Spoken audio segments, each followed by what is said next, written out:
Антонина Халипаның «Йөрәк хәтерли» дип аталучы тәүге китабы узган елны дөнья күргән иде. Ә хәзер кулында күк бүләге, 2 өлешле уйланулар исемле җыентыклар. Вот эти сборники стихов. Бу шигъри җыентыклар китапханәчеләр тырышлыгы, аны алар бастырды. Минем шигырьләрем төрле темаларга карый. Табигать, илдәге, шәһәребездәге вакыйгалар, уйланулар, мәхәббәт, сугыш турында. Мин сугыш чоры баласы, бәлки шуңа да миңа якын кичерешләр бу. Тәкъдир итү кичәсендә авторның иҗатын үз итүчеләр, туганнары әлеге җыентыкка кергән шигырьләрнең күбесе белән якыннан танышты. Очень рада сегодняшнему дню. Бүгенге көнгә мин бик шат. Без Антонина Халипаның дуслары барыбыз да бергә җыелып килдек. Аның шигырьләрендә актив тормыш позициясе чагыла. Ул бик укымышлы, белемле кеше.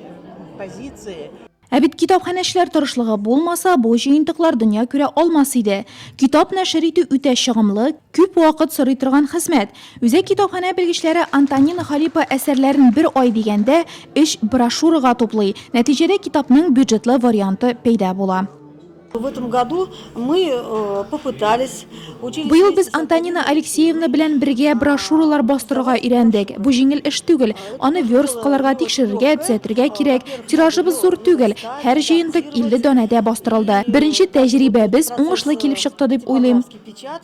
Зур китапханәләр базасында нәшер итү бүлекләре күптәннән эшләп килә. Дизайнер, мөхәррир, версткалаучы, тулаем алганда брошюрлаучы һөнәрен үзлекләреннән өйрәнгән белгечләр бу юнәлештә эшне дәвам итмәкче. Үз иҗат җимешләренең җыентык буларак булса да дөнья күрүен өмет итүче нурлат талантлары тагы да бар.